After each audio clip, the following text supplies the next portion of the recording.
گەورە سڵاوتان لەبێت بەڕێزان ڕێکەوتنی بزوتنەوەی گۆڕان و یەکێتی نیشتیمانی کاردانەوەی توندی پارتی دموکراتی کوردستان بە دوای خۆی دادەهێنێت مەکتەبی سیاسی پارتی دموکراتی کوردستان ڕای دەگەێنێت ئەم ڕێکوتنە خزمەت بە کێشە چەقباسوەکان ناکات و بەڵکو بەرەو دۆخە نەخوازراوەکانی جاران دەمانباتەوە بە میواندارێک لە بەڕێزان لە سۆدوی سەرەکی ئەنوەر حسێن ئەندامی مەکتەبی ڕاگەیاندنی یەکێتی نیشتیمانی کوردستان هەروە لە سۆدیەکانمان لە سلێمانی بورهان ڕەشید ئەندامی پێشووی پەرلەمانی کوردستان لە فراکسیۆنی گۆڕان هەروە لە شاری هەولێر شەو دڵشاد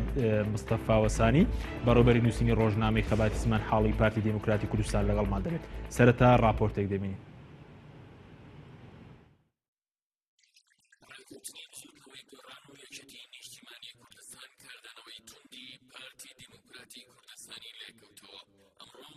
سیاسی پارتی دموکراتی کوردستان با سەرپەرشتی مەسعود بارزانی سەرۆکی پارتی کۆبوویەوە و تاوتوێ ڕێکەوتنەکەی یەکێتی و گۆڕانی کرد. لە ڕاگەیەندراوێکیشدا مەکتەبی سیاسی پارتی ڕایدەگەێنێ لە ڕێکەوتنەکەی نێوان گۆڕان و یەکێتی هەوڵەکەیە بۆ فراوانکردنی ناکۆچیە ناوخۆییەکان کە چارەسەری کێشە چاقبەستوەکان ناکات بەڵکو بەرەو دۆخە نەخوازراوەکانی جاران مەرەباتەوە. پێشتر هەرێکە لە پارتی دموکرات و یەکێتی نیشتیمانی ڕێکەوتنێکی استراتیژیان لە نێواندا هەبوو بۆیە پارتی لە ڕاگەندراوەکەی ئەمڕۆیدا نیگەرانی خۆی بەرامبەر بە یەکێتی دەرەبڕێت و دەڵێ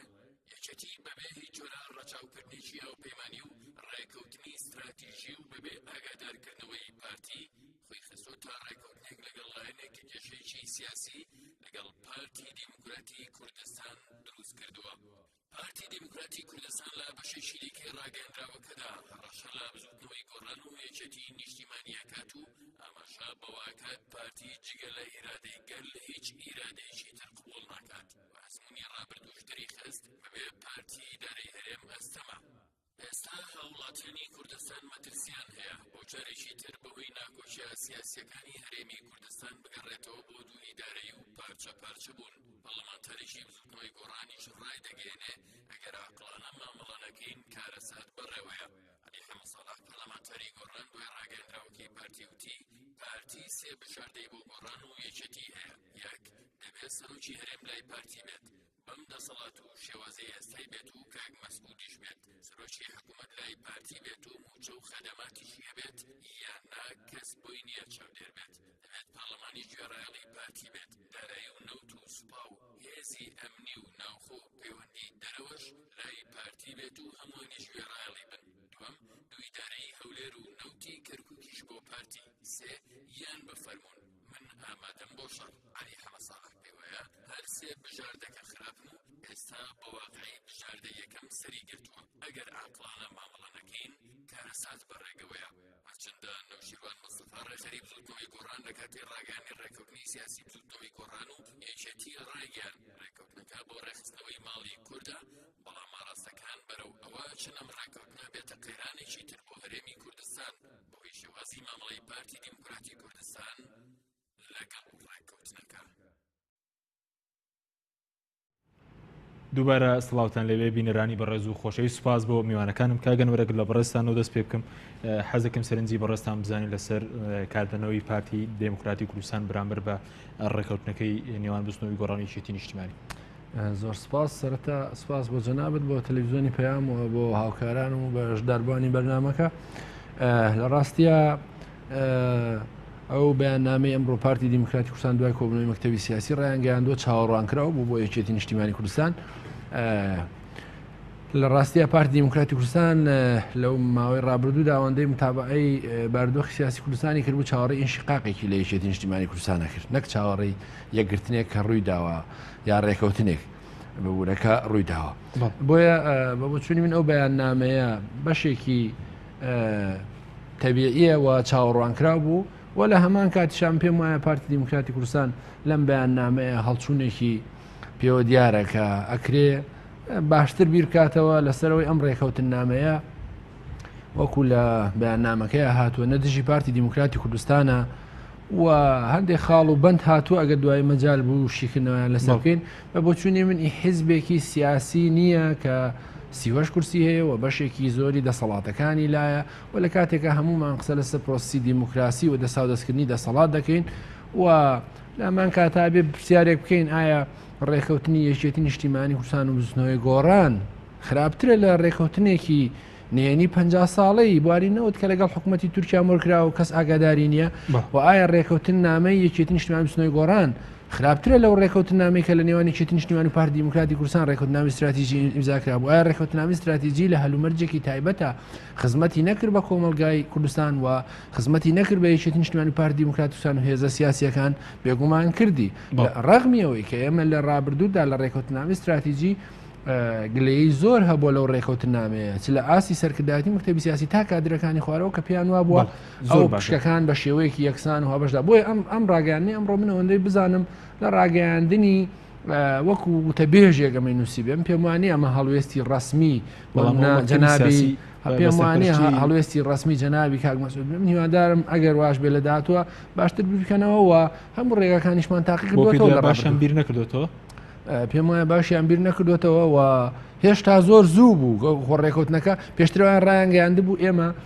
مامەڵە لەگەڵ غایاکەین و ئەبێ پرۆسپسیێتە پراکتیزەکردنەوە ڕێکەوتنەکە بەڵام دەرکەوت کە بەداخەوە زۆر بەپە لە ئەو ڕاگەیان نەدراوە و ڕاگەیانەکە بە بۆچوونی من بە تەنها یەکێتی نیشتیمانی و بستنەوەی گۆڕان و لایەنگرانی نیگەران نەکردووە بەڵکو کۆمەڵ و یەکگرتوو هێزەکانی تریشی نیگەران کردو بۆی کە ڕێگان نادرێت بە دەسا و دەستکردنی دەسەڵات و ئەڵێ ئیرادەیە کە جگە لە ئیرادەی خەڵک باشە یەکێتی و گۆڕان کە خاوەنی 42 کورسین و زایدنەوە هێزانی تر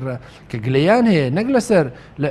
هاو بۆچوون بن لەگەڵ یەکێتی و گۆڕان بەڵکو لەسەر ئەو پرۆسی سیاسیە لەسەر گرفتەکانی هەرێمی کوردستان ئایا ئەمانە ڕێی خەڵک نین ئیرادەی خەڵک نین دواتر گرێم و لای بەڕێز دەگەر بچینە لای کاک دڵشاد لە هەولێرەوە کاک دڵشاد ئامادە بێت بەڵێ کاک دڵشاد زۆر سوپاس بۆ ئامادەبوونێت دەمەوێت وەکو پرسیاریەوە لە بەڕێزتان بکەن هۆکاری ئەم هەڵوێستەی پارتی دیموکراتی کوردستان بەرامبەر بە ڕێکەوتنەکەی بزوتنەوەی گۆڕان و یەکێتی نیشتیمانی چیە ئایا فعلا ئەم ڕێکەوتنە دژی پارتی دیموکراتی کوردستانە؟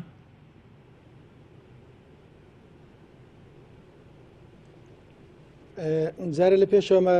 بەنسبەت ئەوکو لە ڕاگەاندراوەکەی مەکتەبی سیاسی ئەمڕۆ داهاتە ڕاگەاندنەوەکەی مەکتەبی سیاسی پارتی کوردستان پێشەمو شتێک یعنی خۆی بەر لە ڕاگەاندراوانەکە کەش بەڕای من زۆر طبیعی یعنی هێز و لایەنە سیاسەکان کە بۆ خۆیان لە نێوخۆیان ڕێکەوتنەکەن و هاوپەیمانیەکەن یعنی ئەوە شتێکی بەڕای من زۆر طبیعی یعنی هیچ گرفتێک لەوەدانە هێزە سیاسەکان لە ڕابردووشدا هەبوو دوو قۆڵی سێ قۆڵی چوار قۆڵی تا بە 5 قۆڵیش گەیشتووە مەسلەیەکی زۆر بە طبیعی وەرەگیرێ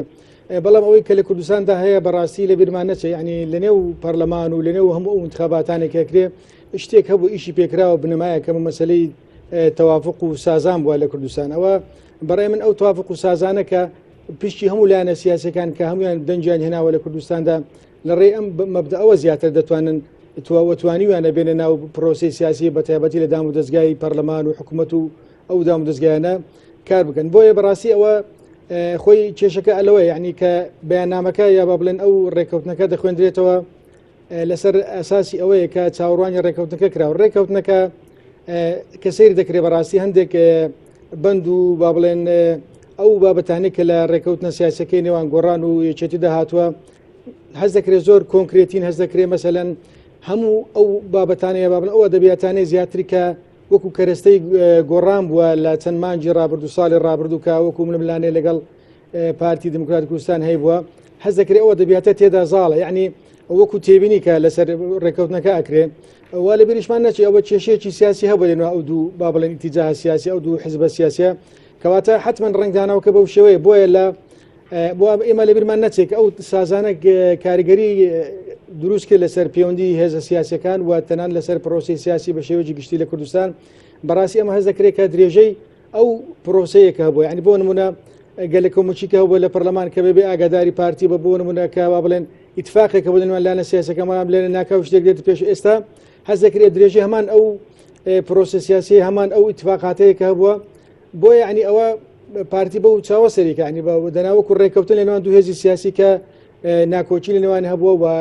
لە ناوچەیەک دەکە جێ نفوزی هەردوولیان زۆر کاریگەری هەیە زۆر طبیعیە ینی دوو هێزی سیاسی اتفاقەکەن دانیشن بەڵێ کاک دڵشاد سەبار بۆی کە بە بڕای بڕێزت ینی پێ دوای ئەم ڕێکەوتنە دژی پارتی دیموکراتی کوردستانە بۆیە کاردانەوەی پارتی بەم شێوەیە بوو خۆی وەک باسم کرد ینی مەسەلەکە لەکوێ سەری هەڵدا لەوێ سەر هەڵدا ینی تۆ بۆ نمونە لە چەند مانجی ڕابردوو ساڵێکی کامل کە ئەو مشتومڕە من بلانەیە یا با بڵێن ئەو دۆخە نەخوازراوەی لە پرۆسی سیاسی هەرێمی کوردستاندا هەبووە یعنی ئەو کێشەیەکە لە نێوان بەتایبەتی بابن بەتایبەتی بزوتنەوەی گۆڕان و پارتی دموکراتی کوردستاندا هەبووە یعنی بۆ نمونە ئێمە هەموو جارەمەوە هەموو خەڵک باس لەوە دەکات کە ئەگەر هاتوو گفتوگۆ یان کێشە لە نێوان لایەنە سیاسەکان هەبوو پێویستی بەوەیە لە دانوستانەکاندا یعنی تەنازول لە هەموو ئەطرافەکاندا ببیندر یعنی ئەوەکو تێبینی خەڵکە و تێبینی لایەنە سیاسەکان تێبینی چاودێرانی سیاسیشە بەڵام ئەمە مەسەلەن سێری کە بۆن ئەوەی لە ڕێکەوتنەکەدا هەیە شتێکی زۆر کۆنکریتە وەک باسم کرد هەموو ئەو کەرەسانن کە گۆڕان کاری پێکردووە لە بەرامبەر پارتی دموکراتی کوردستاندا کەواتە یعنی تۆ لەوێ نابینی مەسەلەن ئەو چەند مانجی ڕابردوو کە هیچ هەر گفتوگۆیەک هەر دانیشتێک کە کراوە ئەوە بۆ کە دانەبزم یعنی هەز دەکرێت جۆرێک لە عینادی تێدایە لەسەر ئەوە کە هەمان ئەو کەرەسانە بجارێککە بەکار دێتەوە لەوێوە سیر دەکرێت کە بۆ نمونە مەسەرن کە دەگوترێ یعنی هەردوو لە بۆیان لەگەڵ هیچ هێزێک هیچ هێزە پارتی خۆ هیچ هێزێکی تر نییە کە لە دژی ئەو ناوڕۆکی ئەو ڕێکەوتنە بۆستێتەوە بۆیە لەبەرەوە واتی بین دەکرێت کە فعلا یعنی هەز دەکرێت ینی ئەو وەکو گەلە کۆمەچێک زیاتر وا دەبیندرێتەوە بۆ تێڕوانینی پارتی لەسەر ئەوەیە دەنا زۆر بە تەبیعی وەردەگیر هەتا لە ڕاگەاندراوەکە شەیە پەیوەندی نێوان هێز سیاسیەکان مەسەلەیەکی ئاسایی و کەس حەقی لەسەرەوە نیە دوو هێزی سیاسی هێزی سیاسی ڕێکەوتنەکەن پەیمانە بەس مەسەلەیەکی زۆر تەبیعیە و حەقی هیچ هێزێکی سیاسیش نییە تەدەخل بکە بەڵام لە کاتێکدا کە مەسلحەتی عامەکە کە باسکرێ بەڵام لە هەمان کاتدا هێزە سیاسەکانی ترەوە ئەو هێزش کە بەرامبەر گلەی هەیە لە حاڵەتێکدا بکە فعلا هەز نەکە ئەوە زیاتر وەکو تەماشا دەکرێت کە دژی بابڵە هەموو بەرنامەکانە دژی بۆ چوونەکانی ئەو بە لە چەند مانجی ڕابردوو کە کراوە یعنی من بەڕاستی ڕێکەوتنەکە کە بینم وا بینم هیچ شتێکی دانیە و هیچ مەسەلەیەکی دانێت کە تەوافق بگەڕێت بۆ هێزە سیاسیەکان ڕێکەوتنێک لە مابینی خۆیان بکەن ڕێک یعنی شتێک وەکو زۆر کۆنکریتی وەکو دەستورێکدا ڕژراوە کە نەتوانێت مامەڵەی لەگەڵدا بکرێ یعنی قفڵ درراوە بەڕاستی لەسەر دەستێک کە هێزە سیاسەکان ئامادەن بێنی ناوی دەکرێت بێنە ناوی بەڵام من وای دەبن کە قفڵ درراوە و واش دەخوێنێتەوە بەسەراحەت هیچ هێزێک ئەو دوولایەنە بۆنیە لەگەڵ لای بەڕێز کاک دڵشاد سوپاس دەکەم دواتەگەرم لای بەس کاک بورهان ئەگەر بینە لای بەڕێستان خوێنەوەی بەڕێستان وەکو ئەندامێکی پێشووی پەرلەمان سەبارەت بە ئەو کاردانەوەی پارتی دموکراتی کوردستان چیە پێ دوای ئەم ڕێکەوتنە ینی جارێکی تر قەیرانێکی تر بۆ سەر قەیرانەکان یاریمی کوردستان زیاد دەکات بۆی ئەو کاردانەوەی کە لە نێوان لایەنە سیاسەکان یاریمی کوردستاندا هەیە من سوپاس دەکەم ئەوەی من تێبینیم کردووە پارتی زۆر بەپە لە هەڵوێستی خۆی دەربڕی دوێنێ شەو ئاری هەرسین هەندێک تەسریحاتی لە پێیجی تایبەتی خۆی نووسی و ئەمڕۆ زۆر بەپە لە کۆبوونەوەی مەکتەبی سیاسیان کرا بەڕاستی حەق نەبوو بۆ شوێ بەپە لە هەڵوێستی خۆیان بۆ دژایەتیکردنی ئەو ڕێکەوتنە دەرببڕن لە بەرەوەی خۆیان لە ئەدەبیاتی سیاسی خۆیان ئیدعای ئەوەکەن کە لەگەڵ یەکریزی و یەکبوونی ماڵی کوردان و هەتا ئەم دوو هەفتەیە بۆ مەسەلەی ڕیفراندۆم و گشتپرسی داوای زۆر یەکریزی لە میلەتی کورد دەکەن لەبەر ئەوە ئەو کاردانەوەی پارتی لە جێی خۆیان نیە بە تەسەوری من لەگەڵ ڕێزما بۆ پارتی لە کۆمەڵی مەسائل دەترسێ لەوە ترسێ ئەم دوو هێزە یەک بگرن و هێزە ئیسلامیەکان لێ نزیک بنەوە و ئەو پەنابەرێ لە مستەقبەلێکی نزیکە بۆ هاوپەیمانی لەگەڵ لیستی کەمەنەتەوەکان و چەند لیستێکی ترا لە پەرلەمانە بۆ ئەوەی ئەکسەریەت لە دەستنەیە بە تەسەوری من لەوە ئەترسێت ئەم شتانی کە لەسەری ڕێگەوتن ئەم خاڵانی یەکێتی و گۆڕان لەسەری ڕێگەوتن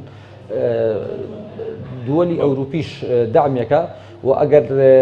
دوای مدەتێکی تر شەڕی داعش و شەڕی مووسڵ بەرە و کەسبوونەوە بچوو مووسڵ کۆتایی پێهات مووقفی پارتی لە ڕووی عالەمی خارجیە خراپە بێ کە نزیکی سی نوێنەرایەتی قونسوڵخانە هەیە پارتی لەو وەزعە تازەیە ترسێکە لە چەند مانگی داهاتووە لە مستەقبەلی نزیکە ڕۆیە لەوە ئەترسێت کە ئەو لایەنانە لە بەردەمی عالەمی خارجیە ئەو ناشرین کەن و ئەم ئەوێ لە پێش هەڵبژاردننی ئەمریکایە ئەگە بە فرسەتی بهێنێ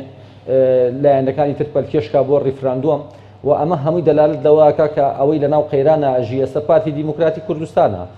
پارتی کێشەی هەیە لەگەڵ کوردەکانی سووریا کێشەی هەیە لەگەڵ پەکەکەیە کوردەکانی تورکایە کێشەی هەیە لەگەڵ دەوڵەتی عێراقیە کێشەی لەگەڵ لایەنە سیاسیەکانی تری هەرێمی کوردستانە هەیە و ئەو کەرەستانەی ئەو ئالیەتانی سیاسەتی خارجی خۆی کە بەکاریا بێنێ وەرەقەکانی زۆر مەحدودە وەرەقەیەکی کەوتووی نەماوە وەرەقانی کە بەدەستیەتی ئێستا هاوپەیمانەتی لەگەڵ تورکیا ئەوەیە کە نەوت و گاز بە منطقی ئەوە ڕوات و معیشەتی خەڵکی لەژێر دەستایە بەهۆی ئەمەوە هەیمەنەتی سیاسەتی خۆی و سیاسەتی تورکیا بەسەر هەرێ مازاڵە بەڵام من تەسەورەکەم لایەنە سیاسیەکانی تر بەم ڕێکەوتنی کە کردویانە لەگەڵ لایەنە ئیسلامیەکانی شام و ڕاجعەیەکی گشتگیر بۆ سیاسەتی خارجی خۆیان و بۆ عاداتی سیاسەتی خارجیان کەن بە تایبەتی گۆڕان و یەکێتی و من تەسەورەکەم ئەوان بۆری نەوتەکانی خەتی استراتیژی عێراق بۆ عەقەبە بیری لێ بکەنەوە خەتی گەرمیان بۆ بە دیالەیە بۆ کورد و خەتی گەرمیان بۆ کرمانشان بیری لێکەنەوە لایەنەکانی بەرامبەریان بۆی هەیمەنەتی تووشیا و پارتیکەم بێتەوە و ئەوەی پەلوپۆی پارتی بەستووە کە خۆی حەزی لە دووی دارەیە بەڵام کێشەکەوەیە لە سای هەفتا بۆ لە سای هەشتای نەوتوگاز لە مەناتقی محافەزەی سلێمانی و کەرکووکایە و پارتی ئەو ئەدەواتانەی سیاسەتی خارجی خۆی کە بەرامبەر لایەنەکانی تر و بەرامبەر دەوڵەتانی دەوروبەر لە بەردەستایەتی زۆر مەحدودە و کارتەکانی زۆر باش کاگوران بەڵێکەوەتە پێ دوایە یانی ئەم ڕێکەوتنە مەترسیەوە شەیە کە دووی دارە دروست بکات لە هەرێمی کوردستاندا من حرمەتم بۆ پارتی هەیە لە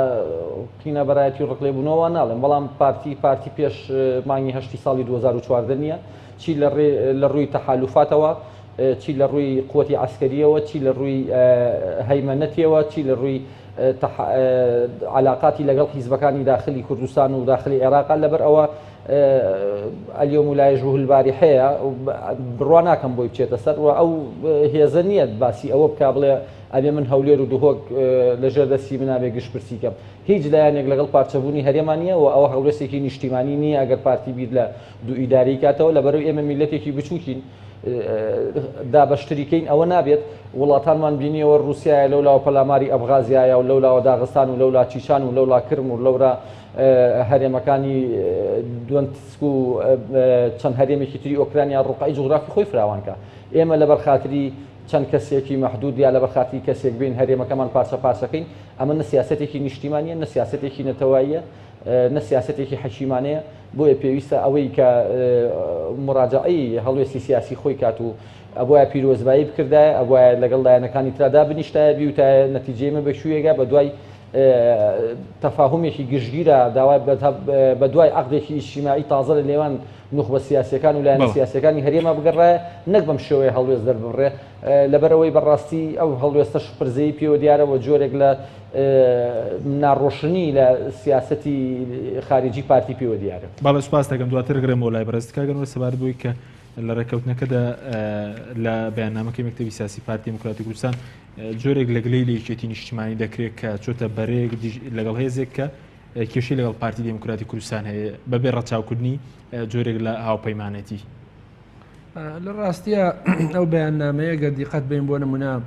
لە یەکێ لە خاڵەکانی هاڵەیە هیچ ڕێکەوتنێک لە نێوان دوو حیزب بگرە زیاتریش لە دوو حیزب لەلایەن پارتیەوە بە بنەمای بەڕێوەبردننی پرۆسی سیاسی و یاسایی و ئیداری لە هەرێمکوردستان داناندرێت یعنی ئەگەر قەرارە ئەم دوو هێزە بەیەکەوە کارێک بکەن کوالیسیۆنێک پێک بێنن و زایدن ئەگەر لە داهاتووە وەکوی کە لە چەند مانگی ڕابردووی دەڕوویدا لە نێوان کۆمەڵ و یەکگرتووی ئیسلامی کوالیسیۆنێک پێک بێنن بۆ دەربازبوونی هەرێمی کوردستان لەو قەیرانە پارتی دموکراتی کوردستان قبوڵینە کە بۆ چوونی من ئەوە بیر و بۆچوونێکی تا ڕادەیەک تاگڕەوانەیە و زۆر خراپە دووەم بۆ نمونە لە شوێنی تراوی کە جەنابێت باس کرد بۆ نمونە باز لەوە کە ئەم ڕێکەوتنە بەرەو دۆخەنە خوازراوەکانی جارانمانەباتەوە مەبەست لەمە بەڕاستی ڕوون نییە بەڵام بە بۆچوونی من پێم وایە دوو ئیدارەیە و ئەمە خراپتری ئەمە دژی ئەو بانگەشانەیە کە پارتی دموکراتی کوردستان لە ڕابردوو کردوێتی کە ئێمە لەگەڵ یەخستنەوەی ئیدارەکانین بە تەواوی و لە ڕێکەوتنامەکەی یەکێت نیشتمان بچنەوەی گۆڕانیشە هاتووە بەڵام پارتی بەرپرسیانە لە ئەوەی کە تا ئێستاش ئیدارێکی یەکگرتومانیەکی تیش بەرپرسیار بێگومان هەردووشیان بەرپرسیان بوون بەڵام قسەکەوەیە بەشێکی زۆری گلەیەکان لەسەر پارتی دموکراتی کوردستان بووە بۆ نمونە ئەوەی کە پشکەکان وەکو ڕابردوو لە پێشتر باسم کرد پشکەکان وەکو یەکدا بەش نەکراون و لە مەسەلەی نەوتا بۆ یەکێتی نیشتیمانی کوردستانی وەکو هێزەکانی تر گلەیی هەبووە و ئەوە لەسەر ئیستیفاقی استراتیژی بەڕێوە نەچووە کە پێویستە ئەم دوو هێزە بەیەکەوە لەگەڵ هێزەکانی تر هەرێمی کوردستان بەڕێوە بەرن بۆیە بە بۆ چۆنی من خەتەرترین شت لەم بەیاننامەیە ئەمەیە کە لە هەرێمی کوردستان ئەگەڕێنەوە بۆ دۆخی بدوان نەخوازراوی پێشتر کاوە هەم ڕێکوتنامەکە یەکێتی و گۆڕان دژێتی وان پارتی دیموکراتی کوردستان لە ڕابردوو بە خۆشی دیعایەوە کاکە ئێمە دژی دوو ئیدارەین و بۆ معلوماتی جەنابەت ئەم پارتی دیموکراتی کوردستان پێی وایە کە یەکێتی نیشتیمانی چۆتە سەنگەرێکەوە کاڵوێستەکانی وەکو گۆڕان کە لە کاتێکا هیچ وان نیە یەکێتی نیشتیمانی کوردستان بە دوای ڕێکوتنەکەشەوە هەڵوێستی وەکو سنووی گۆڕان نییە لە بەرامبەر پارتی دیموکراتی کوردستان لە کاتێکا ئەو دوو هێزە بۆ نمونە تا ئێستا کێشەی قوڵیان هەیە و لە حاڵەتێکدا کە ئەم هێزە ئەبێ وەکوتم ئەبێ بسنە ناو پەرلەمان ئەبێ بە یەک فراکسیۆن ئەبێ بە یەک لیز لە دوو لە پارێزگاکان بە یەک دابزن ئەو پارتی دیموکراتی کوردستان ئەبوو بڵێک ئەم دوو هێزە دژی پارتی دیموکراتی کوردستانی چیانگرتوکە هێشتا هیچ نەبوو ڕێکەوتنەکە دوێنێ ئیمزاکرا و هێشتا نەچۆتە بواری جێبەجێکردنەوە بۆ منە بۆ چۆنین پارتی دیموکراتی کوردستان من بۆ خۆشم نازانم بۆچی ئەنێوەنە نیگەرانە لەو ڕێکەوتنامەیە کە ڕێکەوتن لە نێوان دوو هێزی سیاسیە کارێکی ئاسایی ئەکرێ بۆ نە کۆمەڵی ئیسلامی سبێنە نیگەران بێ لە ڕێکەوتنی نێوان بستنەوەی ئیسلامی یەکگرتوو یا بە پێچەوانەوە بێگومان نەخێر ئەم هێزانە بۆ خۆیان بڕیارە دەنوە چۆن کارکردنیان لە ئیتلافێکیان بەڵام بەداخەوە پارتی دیموکراتی کوردستانەوە ئینکاسات و ئەو کێشانی لەگەڵ بستنەوەی گۆڕان هەبوو ڕێک دابەشی کردووە بەسەر یەکێتی نیشتیمانی کوردستانیشە لە کاتێکا کە یەکێتی نیشتیمانی کوردستان پێی وا بوو کە ئەم ڕێکەوتن نامەیە پێویستە لەگەڵ پارتی دیموکراتی کوردستان دیالۆگی لەسەرکردنەوە جارێشکە یعنی بۆ منە کۆی بەشێکی زۆری ڕێکەوتن نامەکە داوای چیەکە داوای سەر لە نوێ هەموارکردنەوەی هەموو یاساکانەکە یاسای سەرۆکایەتی پەرلەمان یاسای سەرۆکایەتی هەرێم سەرۆکایەتی پەرلەمان و یاسای نەوت چۆن دەکرێت بەوەی پارتی دیموکراتی کوردستان نەوتراون سیستەمی سیاسی بگۆڕێت لەکوێ وتراوە ئێوە مەسەل بە خاڵێکی بیانەوەکە گۆڕینی سیستەمی هەرێمی کوردستانە بۆ پەرلەمانی یاخود جەختکردن لەسەر باشە هەموو هێزەکان داوای ئەمەیان کردو ئەنی پێشترێکی لە گرفتەکانی ئەم وڵاتەوە بوو کە پێویست بوو سیستەم بکرێتە سیستەمێکی پەرلەمانی و کاتێک کە تۆ ئەکسەریەتی هێزەکان لەگەڵ ئەم بۆچوونن خۆی بێ بە نەزەری ئەتیباروەری بگری ئەی قسەکە لەسەرەوە نییە کە ئێمە پەرلەمانمانەیە بێت لە ڕێگای پەرلەوانەوە ئەم کەیسەیەک لا بکرێتەوە هەموو هێزەکان تەوافقیان هەبوو لەسەرەوەی کە پێویستە سیستەمی پەرلەمانی بێ و سەرۆکی هەرێم لە ناو پەرلەمانەوە هەڵبژێردرێ و ڕەغمی ئەوەی کە یەکێتی نیشتیمانی کوردستان جگەلەوەی کە هەڵگری مانیفێستی مەسلەی سەر بەخۆی و ڕیفراندۆم بوو ئێستا لە بیاننامەکە وا لێک درراوەتەوە بۆ بەلاڕێدابردننی ئەم مەسلەیە کە بە بۆ چون ئەم پێش هەموو کەس یەکێتی نیشتیمانی کوردستان تەسحی بۆ داوە قوربانی بۆ داوە و ئێستاش تەیید دیەکەوە بۆ چوونی منەوەی کە هاتووە کە گوایە پارتی دیموکراتی کوردستان ئەم وڵاتە ئەم ئیدارەی بەبێ پارتی دیموکراتی کوردستان بەڕێوە ناچێت بێگومان ڕاستە یەکێتی نیشتیمانی کوردستان و هێزەکانی تریش پێیان وایە و بە بستنەوەی گۆڕانیشەوە کۆمەڵ یەکگرتووش پێیان وایە کە ئەم وڵاتە بەبێ پارتی دیموکراتی کوردستان بەڕێوە ناچێت بەڵام پێچەوانەکەشی ڕاستە یعنی ئەم وڵاتە بەبێ ئیسلامیەکان و بەبێ یەکێتی و بەبێ بستنەوەی گۆڕانیش بەڕێوە ناچێت بەڵام ئەم بەڕێوە چوونە ئەبێ ئەگەر قسەکە لەسەر ئێستێقاقەتی ئینتخابی ئەگەر قسەکە لەسەر پرۆسیسی دیموکراسیە ئەبێ حساب لەسەر دەنگی ئەم هێزانە بکرێ ئەم هێزانە ئیرادیان لە خەڵکەوە وەرگرتووە و یەکێتی نیشتیمانی بستنەوەی گۆڕانجگەلەوەی 42 کورسین و پێم وایە هێزەکانی تریش ئەو 5 هێزە ئەساسیە لە کێشەکان و قەیرانەکانی ڕابردوودا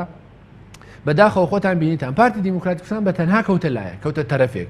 هەر لەسەر ئەم بۆچوونانەی لەلایەن چوار هێزەکەی ترەوە مەقبوڵ نەبوو قبولکراو نەبوو بەداخەوە ئێستا دوای ئەم ڕاگەیان نشکە پارتی دیموکراتی کوردستان داوێتی بە بۆچوونی من یەکێتی نیشتیمانی کوردستان پێی وایە کە تاکە چارەسەر وەحل بریتە لە کۆبوونەوەی هەر پێزلایەنەکە لەسەر مێزی گفتوگۆ و یەکلاکردنەوەی کەیسی سەرۆکایەتی هەرێم و سەرۆکی پەرلەمان و مەسلەی نەوت و وەزارەتی سامانە زۆر باش سوپاس دەکەم کاک دشاگە بگەڕێم و لای بەڕێزت سەبارەتەوەی کە مەترسی دوو ئیدارەی لە هەرێمی کوردستان ئەگەر مەترسیەکە بێ ئایا پارتی دیموکراتی کوردستان لێ بەرپرسیارە یاخود بزوتنەوەی گۆڕان و یەکێتی نیشتیمانی کوردستان بۆی ئەو ڕێکەوتنەی کە کردویانە ئەوەی کە هەبوو بەڕاستی کاتی خۆی با بڵێن پارتی دیموکراتی کوردستان و یەکێتی نیشتیمانی کوردستان هەوڵیان داوە ئەوەی کە هەبووە لە کوردستاندا شەڕی ناوخۆ بووە بە ئاقارێک بە ئیتیجاهێک بڕوا کە کۆتایی بە دۆخە بێ و هەوڵ بدرێت و ئیدارەی لەلایەن ئەو دوو هێزەوە یەک کراوەتەوە هەوڵی بۆ دراوە ئەگەر کە بە کۆمەکروشەوە ما بێ یان با بڵێن قسەی لەسەر بکرێ بەڵام مەترسیەکە لەسەر ئەوە عنی لەو تێبینەیەکە لەسەر ئەوەیە کە شێ بەرپرسیارم پێم وایە ئەگەر هەوڵ بدرێ بەوەی لایەنە سیاسەکان چکە هەوڵی پێشەوە هەوڵی هەموو لایەنە سیاسەکان بە من ئەوەی تێبینیەکەم کە بەڕاستی ئەم ئیتفاقە زیاتر کوردستان بەرەو دۆخە گەباکە حاڵەتێکی تەوەربەندی لە نێوان هێزە سیاسەکان دروست دەبێت بۆ نمونە من پێم وایە بەڕاستی دوو تەوەر لە نێوان هێزە سیاسەکان دروست دەبێت بۆ ئیتیجاها ڕازیاتر جاکەواتە وزە و توانا و هەڵوێستی هیزبە سیاسەکان دەبێت لە نێوان ئەم دوو تەوەربەندیەدا یعنی کوردستان کە دابش بێتە سەر دوو تەوەری حیزبی بەڕاستی يعني ئەوەیە حاڵەتەکە لەوەدا دووتەوە وەکو جاران لی بێت ینی چۆن حیزبەکان دابش بن و چۆن تووشی حراجبوون بن بدەنە پاڵکامە تەوەریان کامە تەوەری ئێستا دروستە بێت تەوەرەچتر دروستە بێ بۆی ئەو حاڵەتێ وا دەکە کە دۆخەکە باتەوە ئەو دۆخەکە حاڵەتێکی نەخوازراوە دەبێت لە حاڵەت یعنی ڕاستی ئەگەر تا ئێستا تێڕوانینەکان لێک جیاواز بووبن لە بەرامبەر بەغدا لە بەرامبەر واقعی ناوخۆی کوردستان پێمای وا دەکە زیاتر ئەو تەوەربەندیەوە ئەکە کە تێڕوانینەکان زۆر لێکتر دوور بکەنەوە بۆیە ئەوە دۆخێکی نەخوازراوە بێ ینی حاڵەتەکان وا بوون کە حیزبە سیاسەکان پێکەوە هەمویان پێکەوە کاریان کرد بە تایبەتی پێنجدانەکە کە کۆبوونەوەکانیش دەمان خراپ کەوتەوە و بەڕاستی زۆر باشتر بوو هێزە سیاسەکان پێکەوە کە دانیش بن ئەگە تا ئێساش کۆبوونەوە باشتر بوو لەوەی کە بگاتە دۆخێکی وە کە دۆخی سیاسی بەو حاڵە بگە پاشان یعنی بەڕاستی بەنسبەت پارتی کە دۆخی خراپبووە لەسەرەوە نیە کە دۆخی خراپبووە عالمی خارجی و ئەوانە عالمی خارجی یعنی ئەوە پەیوەندی بە عالمی خارجی و هەیە علاقەی بەوە نییە چونکە ئەگەر بە عالمی خارجی بێ عندەوە ئێستا هەموو کونسوڵەکان ئامادەبوونیان هەبای لەو ڕێکەوتنەی کە دوێنێ هەبووە ئەنم پێم وایە ئەوان بەڕاستی بە جۆرێک لە بازی دۆخی ناوخۆی کوردستان بەو شێوەیە تەماشاکەن کە خوێندنەوان وایە ئەنی زیاتر ئەوە پەیوەندی بە هێزە سیاسەکانەوە هەیە بۆیە مەسلەی عالمی خارجی کۆتایی داعش خۆزیە من تەمەناکەم بەڕاستی کێشەی داعش و شەڕی داعشمان لە کۆڵ بێتەوە اینجا با هێزە سیاسیەکان بۆ خۆیان بێن دابنیشن و قسەی خۆیان لەوە بکەن کە دۆخی دوای داعش چۆن دەبێ و پەیوەندیەکانیان چۆن دەبێ یعنی بەڕاستی بەنسبەت پەیوەندیەکانی پارتی لەگەڵ لایەنە سیاسیەکانیش بە تایبەتی لە هەرێمی کوردستان یعنی ڕێک بۆ بەڵامیدی لە کۆبنەوانی کە هاتنە پێش ئەو دۆخە سیاسەکە نەخوازرا بوو هاتە پێش ئەوە وای لێکن ئەگەرنا بۆ نمونە لە 8/5/2015 باشترین کۆبوونەوەی هەموو هێزە سیاسیەکان بە حضوری جنابی سەرۆکی هەرێمی کوردستان و عەلا سەرجووری عملیات پێکبەندی بۆ هەموو لایەنەکان بۆ هەموو ئەگەرەکان بۆ ئەگەری هەتا مەسەلەی سەر بخۆی یعنی هەموو لایەنە سیاسیەکان پێکەوە بەڵام ڕێک مانجێک و چەند ڕۆژێک دوایەوە حاڵەتێکی زۆر پێچەوانەوە هاتە پێشەوە کەواتە من پێم وایە گومانەکان و کێشەکان هەموو لەوێ سەریان هەتا بە ئەمڕۆ گەیشتە ناخۆشی و بەلامەردانی بارگاکان و شێدکردنی خەڵک و یعنی حاڵەتەکە لە خۆپیشاندان و لە قسەکردنەوە گەیشتە مەسلەی ئەوەی کە سووتاندنی بارگە کە نەریتێکی بابلێن زۆر بەڕاستی قێزەوە نەگە هەر لایەنە سیاسی بیکە بۆی دەڵێم یعنی پێویست بوو لایەنە سیاسەکان لە ڕەچاو بکرد من پێم وایە ئەم ڕێکەوتنەوە ئەکا یعنی جارێکی هێزە سیاسەکان دابش بن بەسەر دوو محور بەڕاستی یعنی دیسان کۆبوونەوە دەست پێکە لەسەرەوەی لایەنە سیاسەکان تر چۆن دابش بن بۆیە من دەڵێم خەتەریەکە ئەلەوەدا یعنی ئایا هێزە سیاسەکان کە بەسەر دوو لایەن دابش بن یعنی ئێمە چمان کرد بەڕێزت باز دەکەی کە مەترسیەوە هەیە کە هێزەکان بەسەر دوو تەوەرە دابش بن ئایا ئەو دوو تەوەرە کامانن ئایا دوو ئیدارە یاخود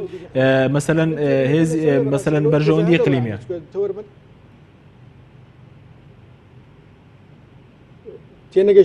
بەڵێ بەرزت باز لەوە دەکەی کە مەترسی هێزەکان بەسەر دوو تەوەردا بن ینی مەترسی دوو ئیدارەی دەکرێت بەهۆی ئەم ڕێکەوتنە خۆی لەوەیە بەڕاستی من دەڵێم تەمەنا ناکە کەس تەمەنا ناکە کە دوو ئیدارەی بێتەکایە بەڵام ئەو دۆخەواکە بەڕێی من و ڕێی خوشەخصی خۆمەکە تەوەربەندی دروست بێت لە کوردستان یعنی هێزە سیاسەکان جارێکی تر دابەژن بەسەر دوو تەوەر وا تێبینێکرێ و ئیحراجی بۆ هێزە سیاسەکان تریش دروستەکە بەڕاستی من پێم وایە دوو تەوەر جا بە دوور نازان ڕەنگە سێش بی یعنی بۆ من ئێستا هێزە ئیسلامیەکان ئەمڕۆ دەنجێکە و لەسەر ئەوانش کۆبوونەوە بکەن یعنی ئەو دابەشبوونێکم پێم وایە زۆر لە بەرژەوەندی خەڵکی کوردستان لە بەرژەوەندی دۆزی کوردوس لە بەرژەوەندی پرۆسی سیاسی هەرێمی کوردستان نابێ یعنی خۆزیات جیاوازیەکان زۆر طبیعی نیە کە وەربگیرێ جیاوازی هێزە سیاسیەکان لە هەر زۆر طبیعی هەر هێزێک جیاوازیە لەگەڵ هێزەکانی تر بەڵام ئەوەی کە گرینگە کە تا ئێستا پرۆسی سیاسی هێنرا بە شێوەیەکی ئیتفاقی لایەن هێزە سیاسیەکان من پێم وایە دۆخەکە بەو حاڵەتە بۆ ئیتجاه دەڕوە یعنی ئەگەر بۆ ئیتجاهش بڕوە کەواتە هێزە سیاسەکان لە زیاتر زۆر لێک نزیک بنەوە ئێستا دۆخێک دێتە پێشەوە زمینەیە خۆشەگری بۆەوەی هێزە سیاسەکان زیاتر لێک دوورکەونەوە کەواتە ئێمە لێرە ئەوەی کە نەخوازراون پێما ئەو حاڵەتیشکە ئەنجاکات و هێزە سیاسەکان لێک دوورکەوتنەوە و تەوەربەندی بە شێوەیەک دروست بوو کە دەلاقەکانیان کلێنی نێوان هێزە سیاسەکان زۆر فراوانترکە یعنی لەوێ مەترسەکە دروست دەبێت لەوێ دەبێت چاڕوان پێ ئایا ئێمە چی دەکەن لە هەرێمی کوردستاندا ئیدارەمان دەمێنێت دوو ئیدارەمان دەمێنێت سێ ئیدارە یعنی بەڕاستی کێشەکە لەوەی ئێمە هەوڵ بدەین هێزە سیاسەکان کۆ بکەینەوە زیاتر یان هەوڵ بدەین هێزە سیاسەکان بە زۆرێک بیان لێ بکەن پەرتەوازە بن بەسەر تەوەرەکاندا یعنی ئەوەی کە ئەو دۆخی کە جاران هەموو بەو شێوە بە لە هەرێمی کوردستان بەڕاستی دۆخی دابەشبوونی هێزە سیاسەکان لە نێوان دوو تەوەردا یعنی ئەوە تێبینەکە لەسەر ئەوەیە ئەگەر نا ئیتفاقی لایەنە سیاسەکان شتێکی زۆر طبیعیە ئیتفاقەکان و بەرنامەی سیاسی خۆیان هەبێ بەڕاستی تێبینەکان هەر لەسەر ئەوەنە زۆر باش سەبارەت بۆی کە بەرز باس لە دوو تەوەر دەکەی دوو تەوەرەکە مەبەستت دوو ئیدارەی مەبەستت چییە؟ دەوڵەتی عێراق نییە و باسی کرد برادری کێشێکی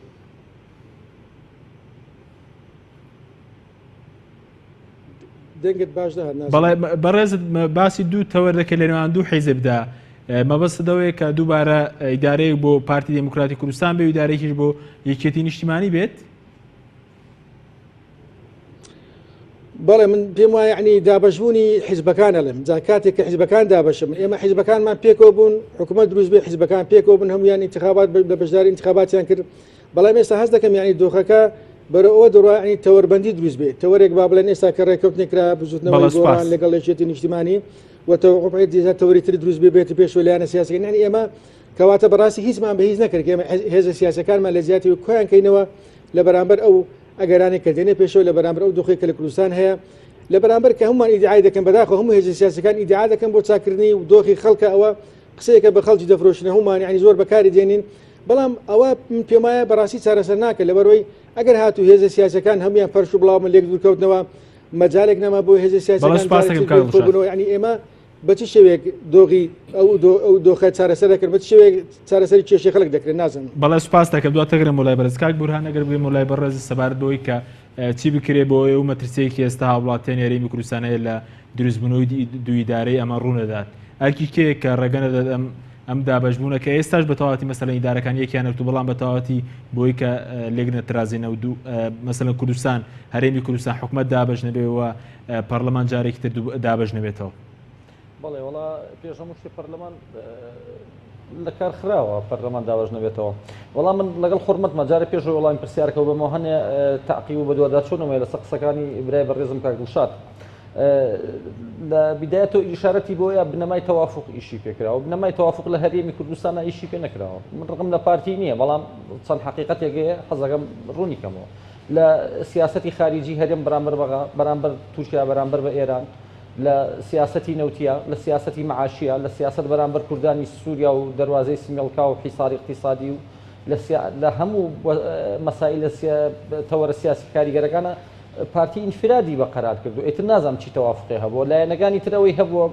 ئەوەی من دیقەتم مابێندام پەرلەمانیشم دیقەتم ماوە هەموو میکیاجی ئەو دەسەڵاتیان کرد کە پارتی تێ لایەنەکان وەک تابع و مەتبوعی پارتی وا بوون باز لەوە کراکە ئەو ڕێگوت نەکراوە ئەوەی یەکێتی پیرازی بۆ ئەدەبیاتی سیاسی گۆڕانە و کەرەستەکانی گۆڕانە وەڵای منەوە نازانم من سەیری پێڕۆ پرۆگرامی یەکێتی نیشتیمانی کوردستانم کردووە ئەوەی لەم ئیتیفاقیە باسکراوە هەموو نەفسی و شتانی لە پێڕۆ پرۆگرامی یەکێتی نیشتیمانی کوردستانە هەیە و لە سەرەتاکانی یەکێتی نیشتیمانی کوردستان و پلان و بەرنامە و استراتیجیانە هەیە ئیتر نازانم بۆ ئەمە بوو بە ئەدەبیاتی سیاسی بزوتنەوەی گۆڕان برای بەڕێزم کاک دڵشاد باسی ئەوەی کرد کە هەرێم بەسەر دوو تەوەرە دابەشە بێت من نازانم مەبەستی دووتەوەری ئیقلیمیە ئەگەر دووتەوەری ئیقلیمیە ئیتیهامی تەڕەفی ئەم لاکرێ یەکێتی و گۆڕان و لایەنە ئیسلامیەکان بە تەڕەفگیری ئێران وەڵای من نازانم هێزی داعژاتە مەخمور یەکەم هێز کە هەستا لە یا و دووسی خۆی ئێرانی بوو لە مەخمور گوێر هەسفی داعشی کرد و سەرۆکایەتی هەرێمیش بە ئاشکرا بەیان نامەی سوپاسنامەی بۆ جمهوری ئیسلامی ئێران دەرکرد ئەوە هێزی تورکیا لە کۆتایی نەوەتەکانەوە تەواجودی هەیە لە شیلات زێ و دێرەلو بۆ ئەمە بوو بە تەوەربەندی ئیقلیمی ئەگەر تەوەربەندی داخلیە تەوەربەندی لایەنێک و چەند لایەنێکەکرێ ئەمە هەیە لە کوردستانە 5 حیزبی ئەساسی هەیە چواری ئەڵێ بێ سیستەم پەرلەمانی بێ ئەبێ قەزا کاریگەر بێ ئەبێ انتخابات نەزیه بێ ئەبێ ئیسلاحاتانە بکرێت لە پەرلەمان و لە یاسای نەوت و گاز و یاسای پارێزگاکان و لە مەرکەزیەتی ئیداری مالی لایەنێک بە تاقی تەنیا دژی ئەمەیە یعنی وەسایلی سیاسەتەکەیشی لە وەسایلی دیموکراتی و پەرلەمانی لایەوە بە وەسایلی ڕێگری لە سەرۆشی پەرلەمان لە مدیر عام و وەکیل وەزیرەکانی لایەنێکی سیاسی تر ئەمە هەموو لعبەیەکی دیموکراتی تێپەڕانەوە خۆ لە ئەمریکا بە وەفدی پارتی و برادرانی یەکێتیشکە لەگەڵیان نەبوو پێیان نووسراوە یۆ تاکە شت کە پێتانەوە نازیێتان و هەرێمێکی دیموکراتین ئێستا ئەوە شتان نەما پێوەی بنازن بۆچی داوای داعم ئەکەن لە عالەمی خارجی ئەوە برادرانی پارتی خۆیان باشتر دەزانن لە علاقاتی خارجی دەربارەوەی چی بکرێ بۆی ئەو مەترسیە ڕێگری بکرێت لە لێکترازان و بۆ پارچە پارچە بوونی هەرێم من بە شتێکی عەقڵانی نازانم لایەنە سیاسیەکانی چی گۆڕان بێت چی یەکێتی بێت چی برادرانی ئیسلامی بێ بە حیزبی ئیسلامی جۆرە و جۆرەکانەوە لەگەڵ دوو ئیدارەی یابن بەڕاستی ئەمە تاوانە ئەمە ئەبێ پارتی پەلکێشکرێ بۆ ئەو لعبە دیموکراتی کە لە هەرێما هەیە ئەبێ بە هەموو شێوێک دژی زمانی چەک بین و چەک ماڵوێرانی بەدەستەوەی و دابڕانی زیاترە و برینەکانی ساڵانی نەوەتەکانمان بیرەخاتەوە حەز لایەنێک باسی چەک و چۆڵەکە باسی شەڕەکە ئەبێ بابێت مەسیری دیلەکانی شەڕی ناوخۆی نەوەتەکانی بینی لایەنەکان ئاشکراکە بابێت تەعویزی دیلەکانی شەڕی ناوخۆ و سەقەت و سقوتەکانی شەڕی ناوخۆ و کوژراوەکان و شەهیدەکان بات ئەو وەختە بێت باسی شەڕی ناوخۆکە خۆ خەتای ئەوانیش نییە باسی شەڕی ناوخۆکە خەتای ئەو میلەتەیە کە دوای هەنێ سیاست و هەنێ بەرنامەکەوێ چی بکرێت بەڕاستی دەوری ڕێکخراوەکانی کۆمەڵگەی مەدەنیە دەوری ئەم چوار حیزبەی ترە بە ئیسلامیەکان و یەکێتی گۆڕانەوە کە هەڵوێستیان نەبێت دژی لێکترازان و شەڕی ناوخۆ و ئیدارەیی بن و بەڕاستی لە ئاسی دیبلۆماسیە ئەم چوار دەوڵەتە ئەم چوار حیزبە یەکێتی و گۆڕان و یەکگرتووی ئیسلامی و کۆمەڵی ئیسلامی زایفن و کۆنتاکتێکی بەهێزیان لەگەڵ ئەو سینیۆنەرایەتی قونسوڵی هەولێرانیە لەگەڵ عالەمی خارجیان نییە و ئەستەکەم هەنێ جار معلومات بە چاواشەکاریەگا بەوان ئەبێ ئەمان لە ئەدەواتی سیاسەتی خارجی خۆیانە پەنابرن بۆ قونسوڵیەتانە بۆ عالەمی خارجی و چەندەها وەسایلی تر هەیە کە ئەتوانرێت بە وردی دراسە بکرێ ڕێگری کرێ زۆر باش کاتەوە بە دوو زۆر باش سەبارەت بەوەی کە ئێستا دوای ئەو کاردانەوەی پارتی دیموکراتی کوردستان بەرامبەر بە ڕێکەوتنەکە کۆی مەسەلەن باسی گۆڕینی سیستەمی حکومڕانی بۆ پەرلەمانی دەکا باسی یەخستنەوەی هێزی پێشمەرگە باسی مەسەلەی شەفافیت لە کەرتینەوت باسی مەسەلەی بەدامەزراوەکردنی پەیوەندیەکانی دەرەوە ئایا جێبەجێکردنی ئەم ڕێکەوتنە ئەستەم نییە؟ من بڕوا ناکەم ئەستەم بێ پارتی یاری لەگەڵ وەختەکە و هیوادارم بە وردی دراسەتی بارودۆخی هەرێمی کوردستان کەن و تاکە زەرمەند میلەتی کوردە لی و ئەگەر ئێمە فرسەتێکمان بواتۆتە پێش ناکرێ پارتی بە 38 کورسیەوە داوا بکات سەرۆکی هەرێم ئەو بێ سەرۆکوەزیران ئەو بێ سیاسەتی نەوتیە و بێ سیاسەتی مەعاشی ئەو بێ و داوای شتێکی زۆر نامەنطقی و نامەعقول بکات درێژکردنەوەی ویلایەتی سەرۆکی هەرێم بێ و ئەمە پێچەوانی مەبادی دیموکراتی تا وەکو مەعهەدی دیموکراتی عالەمی دەستنیشانی کرد و دەسەڵاتی دەسەڵات و ئەمە بەڕای من ئینتیحارە بۆ لایەنە سیاسیەکانی تر بەوە ڕازی بن و پارتی نەک هەر بەوە ڕازی نییە و لە ئاخر کۆبوونەوەی شاری جوانە ئەگەر دو ساڵیشی بیرێتەوە ڕازی نەبوون مناقەشەی سەڵاحیەتەکانیشی بکرێت بەڕاستی لەگەڵ دەستوری عێراقیشان نایەتەوە و لەگەڵ نەظمی تازەی عالەمیشان نایەتەوە و ئەم وڵاتە پێش ئیتیفاقکردن لە نێوانی حیزبەکانە پێویستی بە عەقدێکی اجتیماعی هەیە لە نێوان حیزبە سیاسیەکانە و ئەگە پارتی ترسی ئەوەی هەیە ئەم دەسەڵاتانە لە دەست با بڵێ لایەنەکانی تری ژەمان عەقڵێتی نەوەتەکانیان هەیە ئەو وەختە من زائیفم ڕەحمم پێ ناکەن ئەو پارتی دیموکراتی کوردستان ببوورە داوای زەمانەت بکات لە لایەنە سیاسیەکانی تر ئەمە لە جێی خۆیەتی لەو ناحیەوە ئەگە پارتی زەمانەتی وەرگرت و سوور بوو لەسەر ئەم سیاسەتەی خۆی ئەو وەختە بۆ لایەنە سیاسیەکانی تر هەیە بەجددی ئیش لەسەر ئەو مۆزوعە. بەڵێ سوپاس دەکەم دواتەگەر کاتە بگرن کاگەن سەبارەت بۆی کە ئەمە ترسیەوە نییە کە مەسەلەن ئێستا خەڵکی کوردستان خەیرانی زۆرە لە مەسەلەی موچە لە مەسەلەی قەیرانی دارایی ئەم ئاڵۆزبوونی پەیوەندی ئەو هێزی سیاسەکان زیاتر قوڵ بێتەوە کاریگەری خراپ بەسەر خەڵکی کوردستان بێگومان ڕاستە بەڵام تۆ دیقەت بە لە دوای ڕێکەوتنەکەوە لە دوای ڕێکەوتنەوە کە دوێنێ ئیمزاکراوە بەشێکی زۆری خەڵکی کوردستان و لە دەرەوەی یەکێتی و گۆڕانیش خەڵک پشتیوانی ئەکاوە پێی خۆشە ئەم ڕێکەوتنە بۆ چکە بەشێکی زۆری خەڵکی کوردستان چۆکو ئیستیقاقی انتخابی چۆکو شارەئیش هەز دەکا ئەم ڕێکەوتنە ئەتوانێ وەرمە بەشێک لە قەیرانەکانی هەرێم چارەسەرکە ناڵم هەمووی ئێستا گەر مەترسی دوی دارەی هەبێ کێ ڕێکەوت نتوانێت خەڵکی کوردستان لەم بارەی و تەشخیص بن ئەمە چیە دوو ئیدارەی ئەوێ دوایەوە کاتێک کە باز لە قسەی دوو تەوەریەکرێ یا دوو جەمسەریەکرێ لە هەرێمی کوردستانە وازەحە دوو تەوەری پارتی دیموکراتی کوردستان کەوتوتە جەمسەرێکەوە لە ئاسی ناوخۆ و چوار هێزەکەی تر و بەشێک لە هێزە بچووکانی تریش کەوتونە تەرەفێکی تر کەواتە لەم بارەی و ڕاستە کە هاوشێشەکە ناسەنگە پێویستە ڕاست بگرێتەوە هاوسەنگ بگرێتەوە ئەوە دیوێکی تری بە بۆچوونی منەوەیە کە ئەم ڕێکەوتنە بەڕاستی ئەوی دیعانەی بەتاڵ کردەوە کە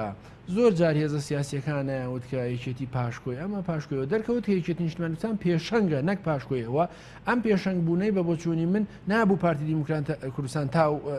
ڕادەیە نیگەرانکە و ئێمە شایدیەوەین کە جگەلەوەی کە ئێمە ڕێکەوتنامی استراتیژیمانەیە وەکوتم قەدرێکی زۆری تیاکراوە بەرامبەر یەکێتی نیشتمانی کوردستان و دوای لە هەڵبژاردنەکانی پێشودای ئەمە بینیمان پارتی دیموکراتی کوردستان بچنەوەی گۆڕان ڕێکەوتنێکیان ئیمزا کرد بەبێەوەی کە یەکێتی نیشتیمانی بەڵام ئەوانەوەی کە یەکێتی نیشتیمانی پابەندی ڕێکەوتنەکانی نەبێت لەگەڵ لایەنەکان بێگومان بۆ نمونە بەس مەبەستمەوەی کە ئێستا بەر لەوەی کە ئێوە بە شێوەیەکی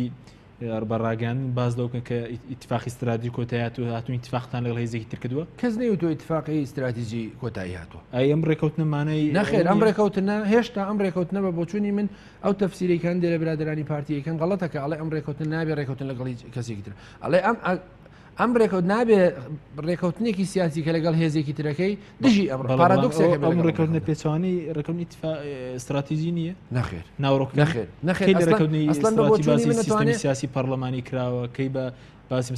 ئەو کاتە ئەزانین چۆنە خۆ ڕێکەوتن بە پێی زروفێکی مۆزوعیەکری ئێمە کاتی خۆی کە ڕێکەوتنمان لەگەڵ پارتی دیموکراتی کوردستان کە ڕێکەوتنامی استراتیژی زروفێکی مۆزوعی هەبوو شەڕی ناوخۆ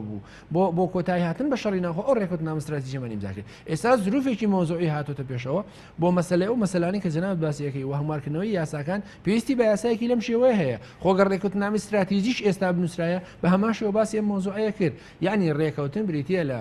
تشخیصکردنی زروفێکی مۆزوعی و دۆزینەوەی چارەسەر بۆ ئەو قەیرانانی کە لە هەرێمی کوردستان هەیە ئەو دووەم بە بۆچوونی من پارتی دیموکراتی کوردستان بەداخەوە تووشی تەوهومێک بووە ئەوەیە کە پێی وایە ئەم ڕێکەوتنە وەکو لە بەیاننامەکەی ئەم ڕۆژە دیارە ئەم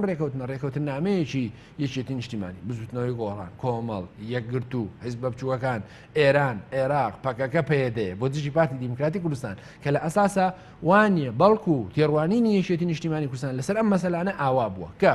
پێویستە سیاستەکانی تورکیا لە هەرێمی کوردستان جێبەجێ نەکرێ پێویستە هەرێمی کوردستان بە هیچ شێوەیەک من نەدا بۆ شەڕی پارتیکرێکەکانی کوردستان داخستنی سنوورەکان و پێویستە ئێمە تشخیصی دروستمان هەبێ لە ڕووداوەکانی ڕۆژ ئاوا دەخالت نەکەین هاوکاری بەڵام چۆن پارتی تۆمەتبار دەکرێت بە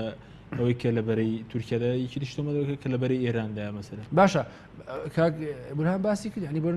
لە دوای ڕاپەڕینەوە هێزێکی تورکیا لە منتقەکەیە هەیە کە هاتوون بۆ شەڕی پارتیکرێکەکانی کوردستان لە چەند مانگی ڕابردوودا هێزێکی تراتەوە بۆ بە عشیق بۆ قەتعکردنی ئیمداداتی پارتی کرێکەکانی کوردستان لە قەندیلەوە بۆ شنگال و بۆی کە پارتی کرێکەکانی کوردستان و هێزەکانی پێشە بەشداری نەکەن لە گرتنەوەی مووسڵ ئەمانە بە بۆچوونی من بەشێکن لە سیاسەتی تورکیا کە نابێت جێبەجێ بکرێن لە هەرێمی کوردستان و پێویستە بەری پێبگیرێ مەسلەی پەیوەندیەکانی کۆماری ئیسلامی ئێران لەگەڵ ناوچەی سەوز بە بۆچوونی من بەم شکڵە نییە من لە سەرەتای بەرنامەکەی وتم ڕێکەوتنێکی تایبەت و نهێنی لە بواری نەوتا هەیە لە نێوان پارتی دیموکراتی کوردستان و تورکیا ئەم ڕێکەوتن نامەیە نهێنیە و تورکیا لە ڕابردوودا مستەفید بووە تەنان پارتی دیموکراتی کوردستان ڕەنگەوەک پێویست مستەفید نەبوو بێ ئەم ڕێکەوتن نامەیە باز لەوەکە کە پێویستە داهاتی نەوت شەفاف بێ و پێویستە وەکو وتم هەموارکردنەوەی هەموو یاسانی کە قەیرانی کاک دڵشاگەر بێن وڵای بەڕێز سەبارەت بەوەی کە ئەگەر پارتی دیموکراتی کوردستان بم شێوەیە ڕای بەرامبەر ئەم ئیتیفاقەوە بێت ئایا جێبەجێکردنی ئەم ئیتیفاقە کارێکی ئەستەم نییە یاخود جێبەجێکردنی ئەم ڕێکەوتن نامەی نێوانیکێتی و گۆڕان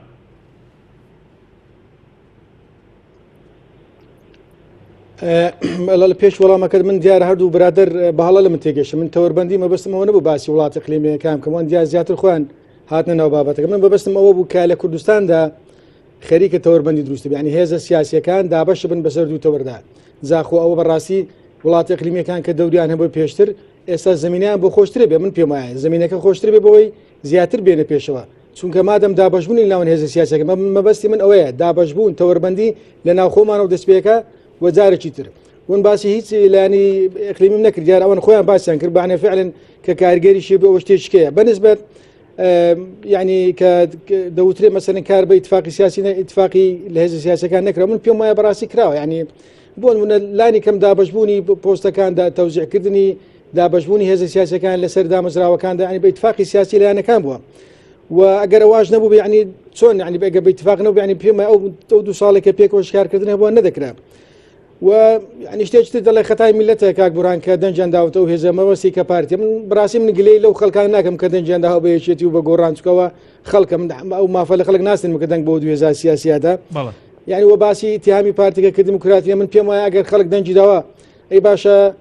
ینی سووتاندنی بارەگا ئەو نەریتێکی دیموکراتیە ئەگەر لە خۆمان پرسین پێم وایە ئەوش نەریتی دیموکراتی نییە بەڕاستی ینی ئەوە کە هێنانرای پێشەوە یعنی زۆر باسی قوتی خەڵک و ژیانی خەڵک من پێم وایە ئەوە هەمووی کۆمەڵێک دروشمە بەڵام لە پەنای ئەو دروشمانە دروشمی یعنی نوایەکی سیاسی زیاتر هەیە ئەوەن زیاتر بۆ خەڵکە بەکاردێنرێ ئەگەر نا مەوزوعەکە زۆر عنادی سیاسی تێدا هەیە مەسەلەن ئێستا بۆ من ئەو ڕێکەوتنە وا دەخوێنرێت کە من هەز دەکەم زۆر عنادی تێدا هەیە چۆچکۆت و هاتووی هەموو ئەو شتانە داڕشتووە یعنی وەک خۆت دەوێ وەک ئەو هیچ حسابێکت بۆ بەرامبەرەکە نەکردووە تەمەن ڕێی بەرامبەرت کە بووە چەندین گفتوگۆکە کراوە ئێستا هیچ شتێکی تێدانی و بە هیچ شێوەیەک باز لەوە ناکە کە ئیتفاقێکی تێدابی زۆرە نەرمی نواندنە بەرامبەر لایەنە سیاسەکان هەبوو بێ کەواتە لەو حاڵەتەدا یعنی جێبەجێکردنی دەگاتە چێ یعنی گەرات و هیچ حسابت بۆ هیچ لایانی بەرامبەر نەکرد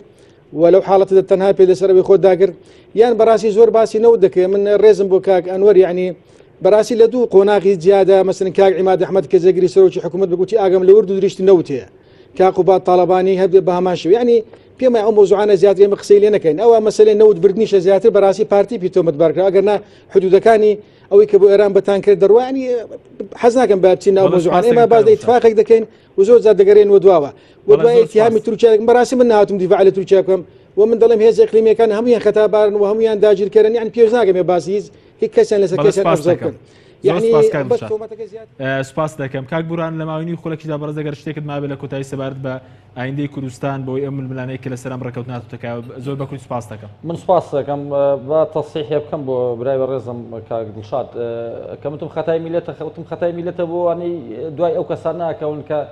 باسی چەک و چۆڵەکەن کە لە دوێنێەوە باسەکرێ باسی پەنابردن بۆ شەڕ ڕەکرێ وتی سووتانی بارەگای حیزبەکان ئایا نەریتێکی دیموکراتی منیش لەم نەخێر نەریتێکی زۆر سپاس کاک بوران کاک ئەنوەر پێ دوایە دۆخەکە ئاڵۆسە دەبێ یاخۆ چی بکرێ بەرەوەی ورکردنەوە سپاس من بە بۆچوونی من یەکیانەوەیە کە بێ پارتی دیموکراتی کوردستان نەکرێتە دەرەوەی پرۆسی سیاسی و پێویستە هەمانگی شێزێکی ئەساسیە دووهەم منی بۆچوونم وایە کە لەناو پارتی دیموکراتی کوردستانە بۆچوونی جیاوازیە دوولایانی سەبارەت بە ئەم ڕێکەوت سپاس زۆر سپاس بۆ ڕێک لە بەڕێزان کاک ئەنوەر حسێن ئەندای مەکتەبی ڕاگەیانی یەکێتی نیشتیمانی کوردستان کە لە سەدۆی سەرکی لەگەڵ ماوەوە بۆ سوپاس بۆ کاک بورهان ڕەشید ئەندامی پێشووی پەرلەمانی کوردستان لە سەدۆی سلێمانیەوە زۆر سپاسی بۆ کاک دڵشاد مستەفا وەسانی بەڕێوەبەری نووسینی ڕۆژنامەی خەباتیزمان حاڵی پارتی دیموکراتی کوردستان کە لە هەولێرەوە لەگەڵمان بوو سپاس بۆ ئەو کاران سپاسی بۆ بینێرانی بەڕێز خواتان لەگەڵ